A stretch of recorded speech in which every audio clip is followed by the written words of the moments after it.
Hai teman-teman, di vlog kali ini aku mau speak up tentang salah satu tema yang sedang viral.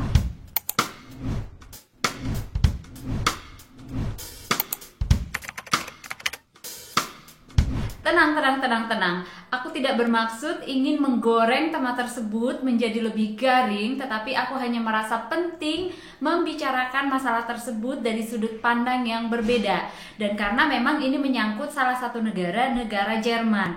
Dan kalau kalian tertarik mengamati data ataupun pendapat yang akan aku sampaikan, kalian stay tune. Dan buat kalian yang baru bergabung, jangan lupa subscribe dulu dan aktifkan tombol loncengnya supaya aku tambah semangat.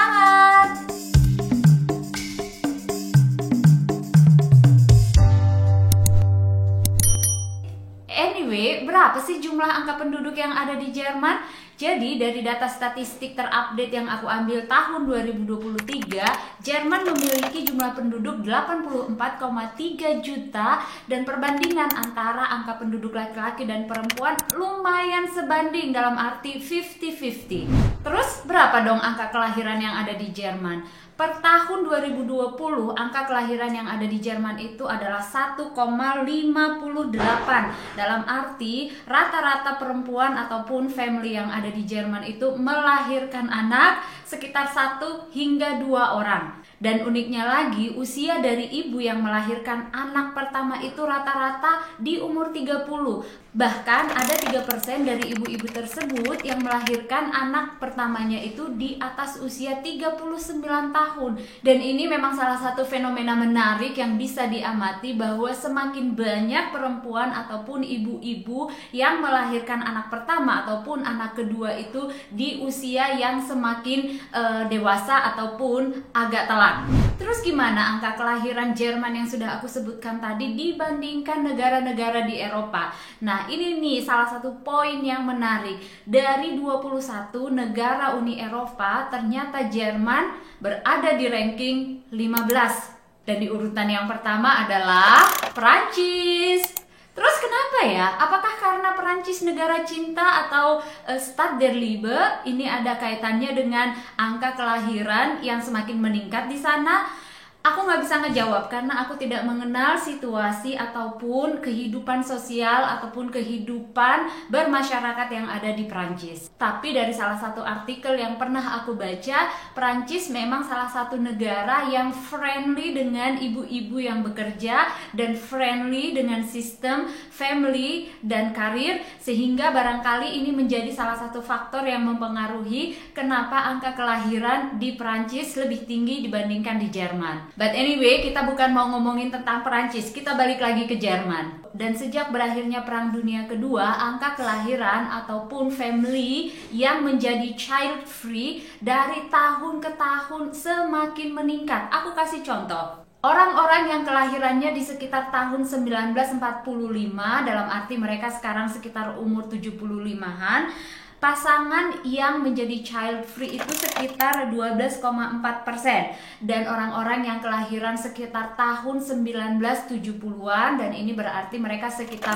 umur 45-an, pasangan yang menjadi child free itu sekitar 21,3%. Sementara pasangan yang kelahirannya sekitar tahun 1983, jadi ini benar-benar di generasi aku, mereka itu menjadi child free sekitar 27,7%. Dan ini belum ada data yang menyatakan apakah mereka memutuskan child free secara sengaja atau tidak. Oke, comeback ke tema yang awal. Kenapa sih orang-orang yang ada di Jerman ataupun penduduk yang tinggal di Jerman itu memutuskan child free? Dari berbagai sumber yang sudah aku kutip, ada 10 alasan kenapa orang-orang memutuskan menjadi child free.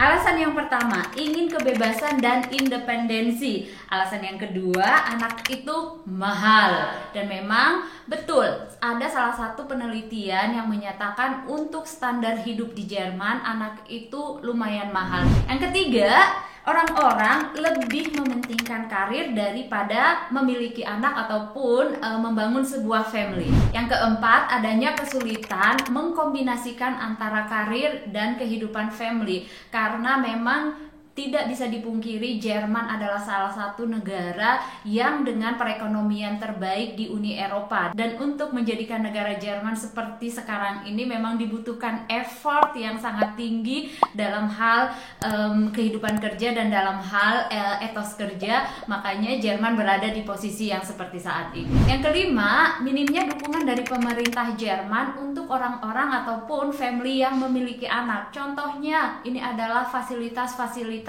kita ataupun playgroup yang masih sedikit ataupun belum menjangkau semua lapisan masyarakat dan semua kota-kota kecil. Yang keenam, banyak dari pasangan tersebut yang tidak yakin bisa memberikan kehidupan yang terbaik untuk anak-anak. Jadi mereka masih sedikit bimbang kali ya. Yang ketujuh, ini sangat menarik nih. Ada yang bilang mereka belum menemukan partner yang tepat untuk memiliki anak. Yang kedelapan, timing yang belum tepat untuk memiliki anak. So what? Yang kesembilan, ada juga yang bilang bahwa anak itu tidak menjadi patokan untuk memenuhi kehidupan yang bahagia. Dan yang kesepuluh, mereka takut akan ada perceraian ataupun perpisahan yang akhirnya menyebabkan mereka single parent. Dan kalau diamati dari 10 alasan yang sudah aku jabarkan tadi, jelas sekali bahwa pasangan yang sedang viral saat ini adalah mengambil keputusan mereka karena poin yang pertama, yaitu ingin kebebasan, freedom, dan pastinya independence. By the way teman-teman, ketika aku membaca artikel tentang alasan-alasan tersebut, aku sempat sebel karena ternyata alasan tersebut hanya mendeskripsikan situasi kenapa mereka menjadi child free dengan alasan disengaja. Sementara masih banyak pasangan-pasangan di luar sana yang menjadi child free karena mereka tidak merubah situasi, dalam arti ini bukan disengaja dan ini tidak pernah dibicarakan dan tidak dicakup menjadi salah satu alasan kenapa orang-orang menjadi child free. Makanya di video kali ini aku mau fokus ataupun mau mengajak teman-teman untuk concern terhadap orang-orang yang barangkali di luar sana lebih membutuhkan bantuan ataupun dukungan karena memang mereka menjadi child free karena bukan alasan keinginan mereka sendiri. Contohnya ini adalah di kasus aku dan di kasus keluarga aku. Dan dari tahun 2008 hingga tahun 2018 ada peningkatan angka yang child free dari 17% hingga 21%. Dan memang di penelitian tersebut juga dinyatakan semakin banyak orang-orang yang menjadi child free dengan background akademik, dalam arti mereka lulusan-lulusan akademi baik S1, S2 ataupun S3. Dan 1 dari 10 pasangan child free yang ada di Jerman adalah orang-orang yang tidak menginginkan dengan sengaja mereka menjadi child free. Pastinya setiap orang berhak memutuskan apakah mereka ingin memiliki anak atau keturunan atau tidak. Tetapi seperti yang sudah aku sampaikan tadi, dengan video ini aku sebetulnya ingin mengajak teman-teman lebih sensitif dan lebih fokus dengan hal-hal yang sifatnya mendukung, membangun, karena masih banyak pasangan di luar sana yang menginginkan keturunan ataupun tidak ingin menjadi child free. Dan kalian tahu teman-teman, inilah salah satu letak perbedaan mindset antara masyarakat yang ada di Indonesia dan di Jerman. Jadi kalau di Jerman mereka lebih fokus terhadap orang-orang yang memang memerlukan bantuan dan perlu dibantu daripada kepada orang-orang yang memutuskan sesuatu dengan sengaja ataupun mengambil keputusan secara independen. Makanya di Jerman banyak sekali kebijakan-kebijakan yang diterapkan oleh pemerintah Jerman gimana caranya membantu atau mendukung pasangan-pasangan yang menjadi child free dengan tidak sengaja ini ataupun tidak diinginkan dengan sengaja. Dan begitu banyak kebijakan baru yang diterapkan di beberapa tahun terakhir ini karena Jerman sangat mengerti bahwa child free ini adalah merupakan salah satu ancaman generasi dan ancaman masyarakat dan untuk kemajuan negara Jerman di beberapa tahun yang akan datang. Dan bentuk dukungan ini bermacam-macam teman-teman, mulai dari dukungan dari Krankenkasse ataupun asuransi kesehatan, dukungan dari pemerintah daerah setempat, bahkan juga dukungan dari tempat kita bekerja. Dan aku pikir kita harus lebih fokus terhadap hal-hal yang seperti ini daripada hal-hal yang hanya membuang energi dan mendiskusikan tentang kehidupan orang lain.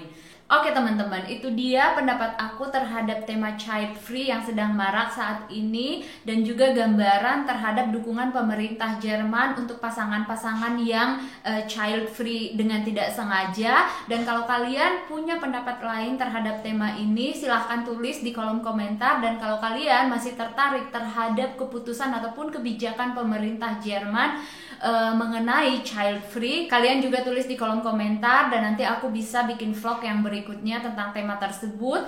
Dan buat kalian yang sudah watching video ini sampai akhir, aku say thank you, dan stay healthy, stay sensible, dan stay lucky. Dan buat kalian yang sudah nonton, jangan lupa like, subscribe, dan pastinya komen. Dan sampai ketemu di video yang berikutnya. Bye bye.